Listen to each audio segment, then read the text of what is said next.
आचार्य हजारी प्रसाद द्विवेदी जी की स्मृति को मैं नमन करता हूँ, इसलिए भी कि काशी हिंदू विश्वविद्यालय में वर्षों द्विवेदी जी प्रोफेसर एवं अध्यक्ष थे और काशी हिंदू विश्वविद्यालय के विद्यार्थी होने के नाते द्विवेदी जी के नाम के साथ भी कुछ गौरव जुड़ता है।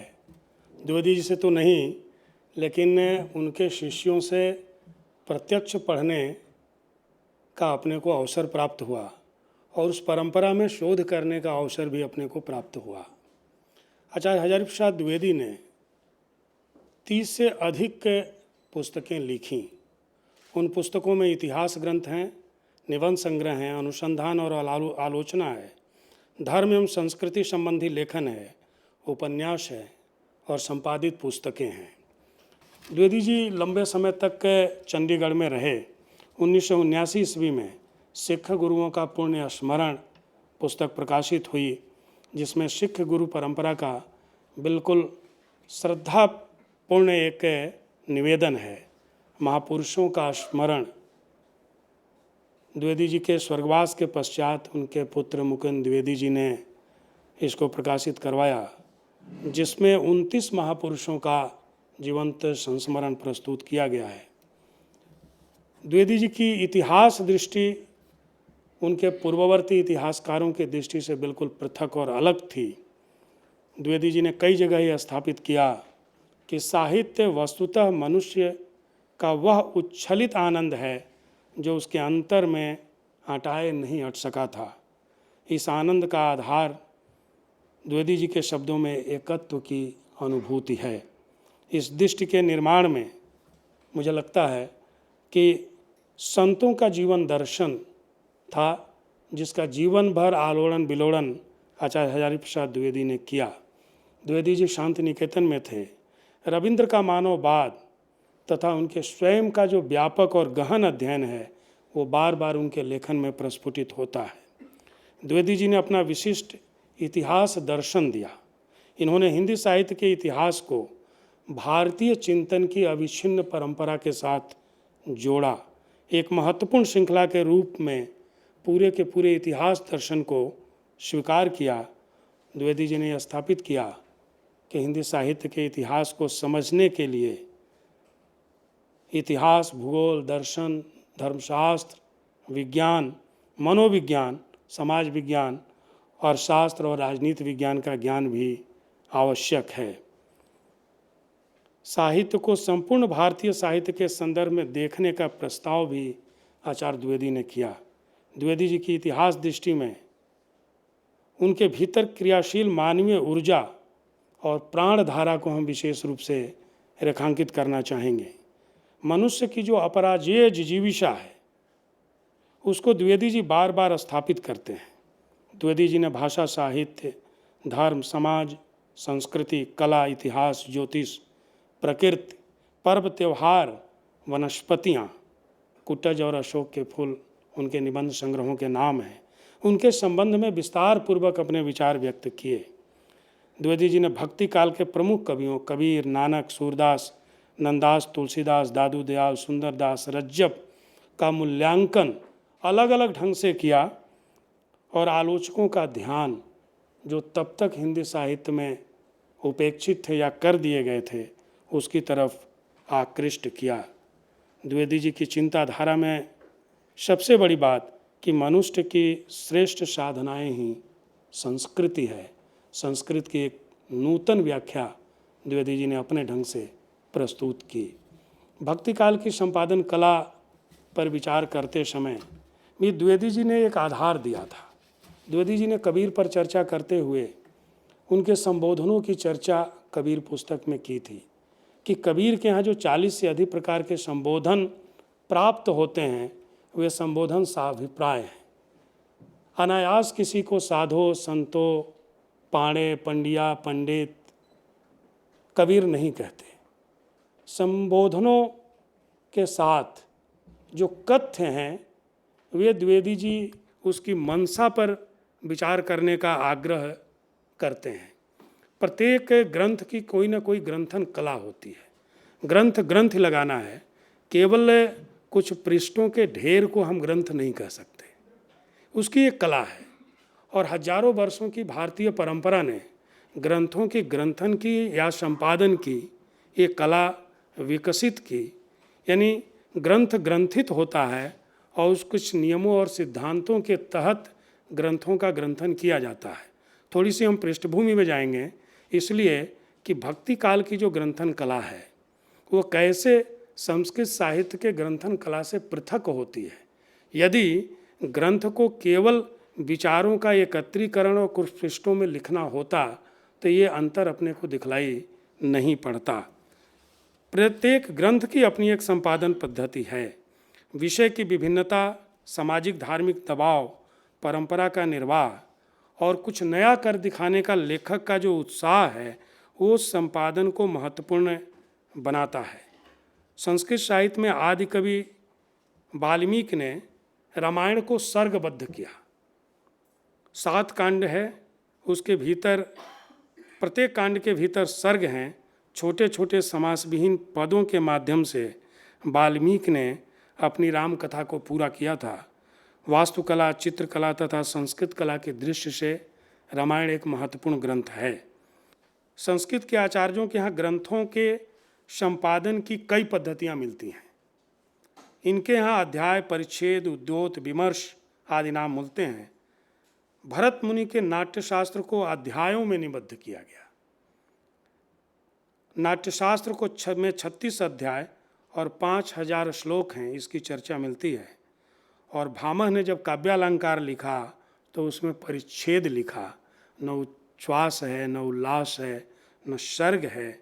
6 परिच्छेदों में काव्यालंकार को लिखा गया।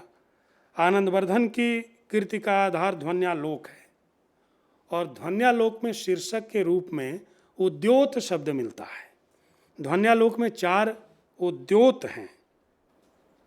विद्यापति हिंदी साहित्य में के पुराने कवियों में सर्वाधिक प्रामाणिक कवि के रूप में प्रतिष्ठित हैं। रासो काव्यों पर कई प्रकार के प्रश्न चिन्ह हैं। विद्यापति की प्रामाणिकता असंदिग्ध है।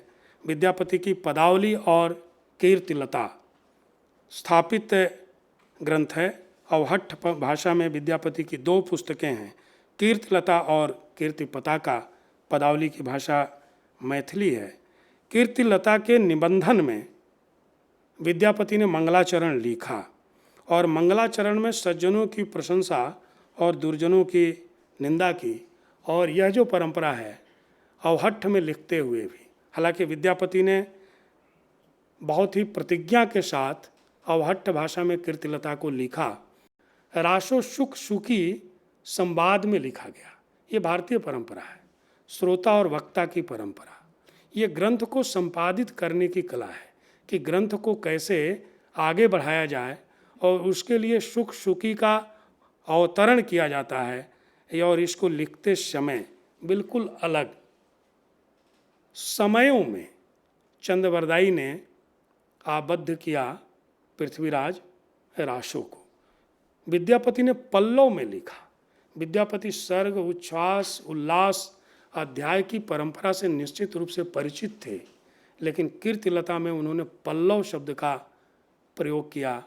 और उसके पश्चात रासो काव्य परंपरा के शुरुआती दौर के पश्चात चंद्रवरदाई जैसे कवि ने जब उसको निबंध करने को सोचा तो उसके लिए समय लिखा। एक एक समय है, अलग अलग समयों में अलग अलग कथाएं घटित होती हैं। इसका निर्वाह चंद्रवरदाई ने किया। सूरदास के पदों के ऊपर भी रागों की चर्चा है और श्रृंगार के और वात्सल्य के बड़े कवि के रूप में सूरदास की चर्चा होती है। सुरसागा मूलतः गीति काव्य है। हिंदी साहित्य में सूरदास की उपस्थिति ने हिंदी का गौरव बढ़ाया। गीति काव्य परंपरा के प्रौढ़ कवि होने के नाते सूरदास के अधिकांश पद गेय हैं। आचार्य शुक्ल का मानना है कि विद्यापति और जयदेव के गीतों में श्रृंगार की प्रधानता थी, इसी कारण से सूर के गीतों में भी श्रृंगार की प्रधानता है। मतलब इतना ही है कि शुक्ल जी सूर के यहाँ गीत तत्व के महत्व को स्थापित कर रहे हैं। सूरदास अच्छे संगीतकार थे, संगीत शास्त्र के पंडित थे, उन्होंने 6 राग और प्रत्येक की 6 रागिनियों का भी वर्णन अपने एक पद में किया है। तो हम कह सकते हैं कि जो पद रागों में निबद्ध है, इसकी जानकारी सूरदास को रही होगी। सूरदास ने स्वयं लिखा है कि मुरली हरि को भावेरी, 6 राग 36 रागिनी, इक नीके गावेरी। सूरदास ने 36 रागिनियों का नाम भी क्रमशः बतलाया है और उनके पदों के ऊपर उन रागों की चर्चा की गई। सूरदास के पदों के राग विभिन्न वार्ताओं में अलग अलग लिखे गए हैं। सभी ग्रंथों का ग्रंथन विधान अलग है, लेकिन सभी पद्धतियों का समाहार करते हुए तुलसीदास ने रामचरितमानस का संपादन किया होगा। हमने राम कथा से इन श्रोता और वक्ताओं को चुना नहीं, उसके लिए कोई प्रयास नहीं किया। तुलसीदास ने 4 घाट और उस परंपरा का स्वयं ही निरूपण किया। यानी जो कुछ भी तुलसीदास जी लिख रहे थे वो बहुत ही सायास और सोच विचार करके उसकी योजना कर रहे थे। आचार्य विश्वनाथ प्रसाद मिश्र रीतिकाल और तुलसीदास के बहुत बड़े चिंतक, विचारक, आलोचक थे। मिश्र जी ने 2 भागों में इसे विभक्त करके देखा और कहा कि मानस में 2 प्रकार के संवाद हैं, एक श्रृंखलाबद्ध है और दूसरा उन्मुक्त है। मुखबंध में मूल कथा के वक्ता और श्रोता के संवाद तो श्रृंखलाबद्ध हैं और कथा के भीतर पात्रबद्ध जो संवाद हैं वो उन्मुक्त हैं। रामचरितमानस कांड में विभक्त है। रामचरितमानस का ग्रंथन संपादन जितना विविधतापूर्ण है, उससे अधिक विविधतापूर्ण तो नहीं कह सकते, लेकिन उससे अधिक विलक्षण संपादन कला कबीर के भीतर दिखलाई पड़ती है। कबीर के पश्चात एक नई पद्धति की शुरुआत होती है। मंगलाचरण के जो विभिन्न देवी देवता हैं वे निर्गुण संतों के यहाँ अनुपस्थित हो जाते हैं और उन देवी देवताओं का स्थान गुरु ग्रहण कर लेता है। कबीर का के बीजक का प्रारंभ रमैनी से होता है। मेरा उद्देश्य कौन सा पाठ प्रारंभ में होना चाहिए इसका निर्धारण करना नहीं है, हम संपादन की पद्धति पर विचार कर रहे हैं। कबीर के बीजक में साखी शब्द और रमैनी है, इसकी चर्चा होती है। लेकिन कबीर बीजक की पहचान केवल साखी शब्द और रमैनी से नहीं है।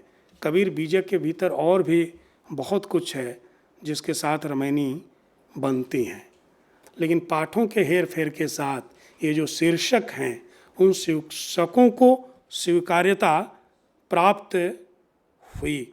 उसमें बीजक, रमैनी, शबद, साखी, कहरा, वसंत, बेल, कहीं कहीं बेली पाठ मिलता है, बिरहोली, चांचली, हिंडोल, चौंतीसा तथा विप्रमतीसी भी है। इसके बिना हम कबीर बीजक की कल्पना नहीं कर सकते और यह संपादन की एक बड़ी विशेषता है जिसके अंतर्गत इसकी चर्चा की गई है।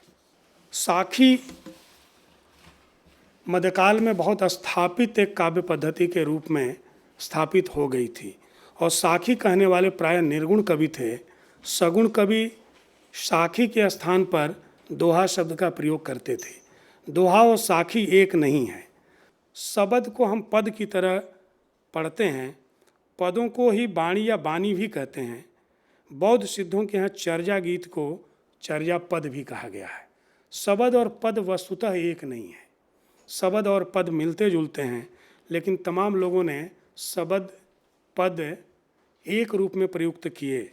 बौद्ध सिद्धों के यहाँ चर्या गीत की चर्या पद हमें मिलता है और यहाँ से प्रारंभ हुई परंपरा संतों के यहाँ दिखलाई पड़ती है। चर्या पद अपनी गेयात्मकता के कारण चर्या गीत ही थे। पदों के साथ संगीत तत्व का जो संबंध था वह बौद्ध सिद्धों के चर्या पदों को चर्या गीत ही बनाता है। जयदेव के यहाँ भी जयदेव जी का पद धर 4, इस नाम से भी अपने को जयदेव जी का पद प्राप्त होता है। जयदेव का जो गीत गोविंद है उसमें अष्टपदी गीतों की चर्चा है, यानी जो पद है उसकी परंपरा हम थोड़ा और पीछे जा कर के ढूंढ सकते हैं, लेकिन यह जो पद है ये निर्गुण संतों के यहाँ शब्द है। जो चर्या पद है वो अपनी गेयात्मकता के कारण चर्या गीत ही है। लगता है कि चर्या गीत होने के कारण ही बौद्ध सिद्धों के जो चर्या पद थे तत्कालीन समाज में जन जन के कंठहार बन गए थे। रमैनी चौपाई से मिलती जुलती रचना है और ये छंद पद्धति इतनी लोकप्रिय हुई कि हिंदी के 2 प्रतिष्ठित महाकवियों जायसी तथा तुलसीदास ने इसे अपनाया। कहते हैं कि जायसी के प्रभाव में तुलसीदास ने रामचरितमानस को लिखा, लेकिन रमैनी चौपाई की तरह का ही छंद है और ये जो चौपाई है ये वस्तुतः भ्रंश का चौपाई है, 15 मात्राओं का छंद है। हिंदी में ये 16 मात्राओं का छंद है। दोहा और चौपाई इन दोनों छंदों का मूलभूत अभ्रंश साहित्य में अपने को दिखलाई पड़ता है। विक्रमोर्वशीय नाटक के 4थे अंक में भी इस तरह की पंक्तियों को हम देख सकते हैं। चौपाई या चौपाई, पद्धड़िया बंध या कड़वक बंध काव्य, पद्धर या पद्धड़िया अपभ्रंश का षोडश मात्रिका चतुष्पदी मात्रिक छंद है। ये चर्चा विद्वानों ने की है। अवहट साहित्य में चौपाई छंद में कई रचनाएं लिखी गईं। यह चौपाई ही चौपाई के रूप में जायसी और तुलसीदास के यहाँ दिखलाई पड़ती है। चौपाई, चौपाई और स्थान स्थान पर यानी 7-8 चौपाइयों के बाद दोहा का प्रयोग, यह एक संपादन कला है। ज्ञान चौतीसा विप्रमतीशी कहरा बेल बिरौली के साथ जो कबीर ने लिखा, उसका जो प्रतिपाद्य है वो पदों से अलग है, साखी से भी अलग है। यानी यह बताता है कि संपादकों ने विषय वस्तु के अनुरूप शीर्षकों की योजना की और एक कुशल संपादक विषय वस्तु के अनुरूप शीर्षक की योजना करता है। यह मध्यकालीन साहित्य में अपने को दिखलाई पड़ती है। संत दादू दयाल के यहाँ काव्य रूपों की विविधता नहीं है, लेकिन जो संपादन है, जो उनकी पुस्तक का उनके अत्यंत प्रतिष्ठित शिष्य संत रज्जब ने किया था, वो बिल्कुल अलग है। वस्तुतः भक्तिकालीन जो तमाम निर्गुण साहित्य है वो दादूपंथी परंपरा में संग्रहित और संपादित हुए हैं। इसके लिए दादूपंथियों को प्रणाम निवेदन करना चाहिए और इसके लिए संत रज्जब ने बहुत परिश्रम किया। संत रज्जब ने हरडे बाणी पुस्तक, हृदय बाणी जो दादू के नाम से मिलती थी, उसको रागों और अंगों में निबद्ध किया। कबीरदास के यहाँ भी अंग अपने को दिखलाई पड़ते हैं। अंग बिल्कुल संपादन की नूतन पद्धति है और अंगों का प्रयोग प्राप्त सूचनाओं के अनुसार पहली बार दादू के शिष्य संत रज्जब ने किया था। इस दृष्टि से हम कह सकते हैं कि हिंदी का पहला संपादक संत रज्जब थे। अपने ग्रंथों के लिए लोगों ने अलग अलग शीर्षकों का प्रयोग किया, लेकिन दूसरे के लिखे हुए का अलग अलग शीर्षकों के अंतर्गत रखना, इस काम को रज्जब ने किया। रागों की पद्धति तो अपने को दिखलाई पड़ती है, लेकिन रागों के साथ अंगों का जो सम्मिश्रण है, ये संत रज्जब ने बहुत ही परिश्रम के साथ किया। रज्जब की 2 पुस्तकें अपने को प्राप्त होती है, एक रज्जब की सरबंगी और दूसरी रज्जब ग्रंथावली। रज्जब ग्रंथावली में रज्जब लिखित रचनाएं हैं और रज्जब की जो सरबंगी है उसमें 138 संतों की रचनाएं हैं। वो अलग अलग रागों में संपादित की गई हैं, अलग अलग अंगों में संपादित की गई है। रागों और अंगों का एक ऐसा विधान संत रज्जब ने विकसित किया कि गुरु का अंग है तो गुरु संबंधित किसी भी रचनाकार की रचना मिलेगी तो उसके अंतर्गत हम जोड़ते चले जाएंगे। जब अपने ही लिखे का संग्रह एक बहुत ही कठिन कर्म था, तब संत रज्जब ने 138 रचनाकारों की रचनाओं को एकत्रित किया और उसको संपादित किया, अपने गुरु की रचनाओं को भी और अन्य संतों की रचनाओं को भी। उसमें पूरा देश जुड़ता है। संस्कृत के कवियों को भी रखा, वहाँ भर्तृहरि भी हैं, शंकराचार्य भी हैं, ब्रजभाषा के हैं, अवधी के, राजस्थानी के, भोजपुरी के, दक्षिण भारतीय आचार्यों की भी कुछ रचनाओं को उसमें स्थान मिला। उस दृष्टि से रज्जब का संपादन की दृष्टि से एक बहुत ही महत्वपूर्ण कार्य था जो निर्गुण साहित्य में मील का पत्थर है। निर्गुण संतों में सबसे बड़े शास्त्र पंडित संत सुंदरदास थे। सुंदरदास कोई 11 वर्ष की अवस्था में काशी चले गए थे। तुलसी घाट पर आज भी दादू मठ है, जहाँ पर संत सुंदरदास जी, रज्जब, घनश्रीदास इत्यादि रहे थे। वहाँ लंबे समय तक, कोई 33 वर्षों तक सुंदरदास जी ने अध्ययन किया था। इसलिए निर्गुण संतों में सर्वाधिक पढ़े लिखे संत के रूप में सुंदरदास जी स्थापित होते हैं। 42 ग्रंथ सुंदरदास के प्राप्त होते हैं।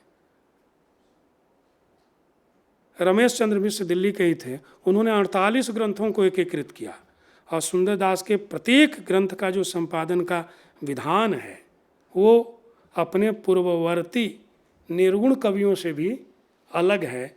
सुंदरदास जी के यहाँ ज्ञान समुद्र है और ज्ञान समुद्र 5 उल्लासों में है। चूँकि संस्कृत के पंडित थे, इसलिए संस्कृत की जो परंपरा है वो सुंदरदास के यहाँ दिखलाई पड़ती है। निर्गुण और सगुण फिर से किस तरह से मिलने लगा था, यह सुंदरदास की रचनाओं में अपने को दिखलाई पड़ता है। सुंदरदास का जो सवैया ग्रंथ है वो सुंदर विलास के नाम से भी जाना जाता है। और सुंदर विलास, सुंदरदास और रज्जब गुरु भाई थे। सुंदरदास ने दादू बाणी का अध्ययन संत रज्जब से किया था। इसलिए सांगानेर में दोनों की समाधि, जो वहाँ जयपुर की एक नदी है जिसको आजकल अमानी शाह नाला कहते हैं, द्रव्यवती नदी, उसी के किनारे थोड़े दूरी पर बनी हुई है। वो दौसा की पहाड़ियों पर रहते थे। सुंदरदास जी जब सांगानेर आए और जब उनको सूचना दी गई कि रज्जब जी नहीं रहे, तो उस आघात को सुंदरदास जी सह नहीं पाए और उनका स्वर्गवास हो गया। दोनों की समाधि एक नदी के तट पर है। सुंदरदास ने उस परंपरा का पालन करते हुए जो सवैया ग्रंथ है वो अंगों में निबद्ध हुआ और इसमें कुल छंदों की संख्या 563 है।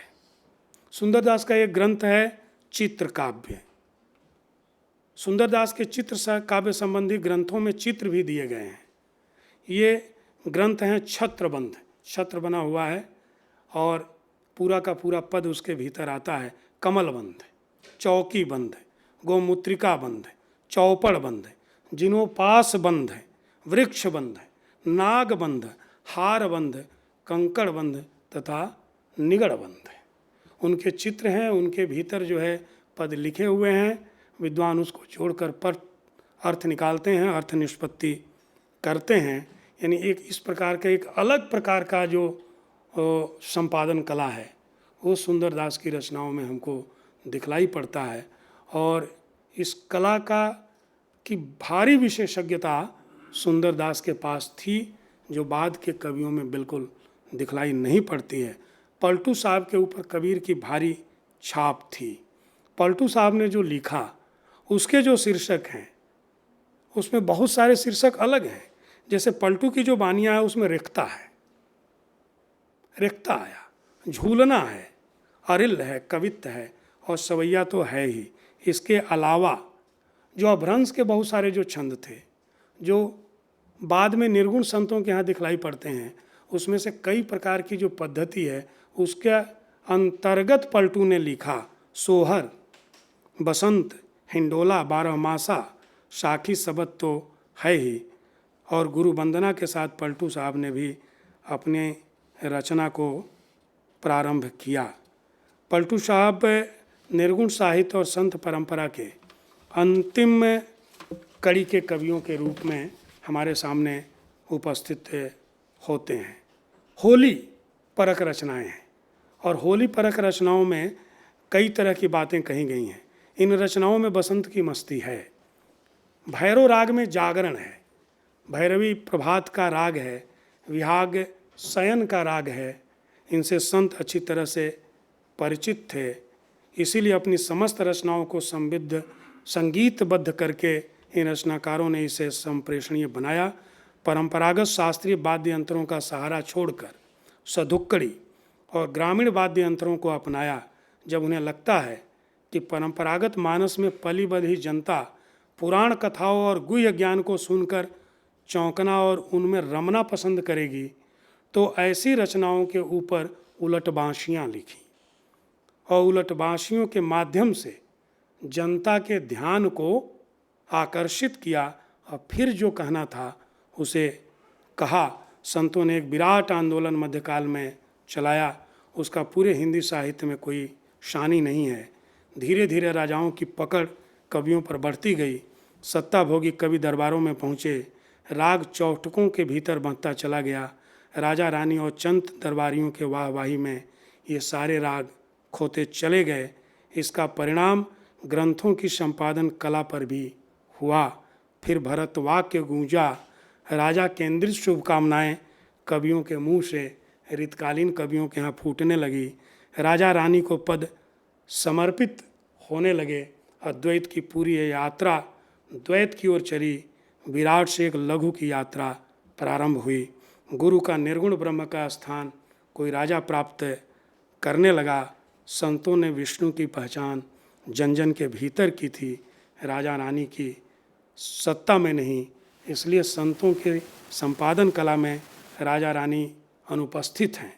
वे जानते थे कि सर्ग अध्याय कांड समय उच्छ्वास के मर्म से सामान्य जन अपरिचित हैं। इसलिए संपादन पद्धति में संतों ने इसे नकार दिया और एक नई पद्धति का अन्वेषण किया। संतों की संपादन कला, भक्त कवियों की संपादन कला पूरी हिंदी साहित्य में अद्भुत है, पृथक है, चिर स्थायी है। कला इंदिरा गांधी राष्ट्रीय कला केंद्र ने बुलाया, बोलने का अवसर दिया। इसके लिए साधुवाद। सभी विद्वानों और दर्शकों को धन्यवाद। मैं अपनी बात यहाँ पूरी करता हूँ।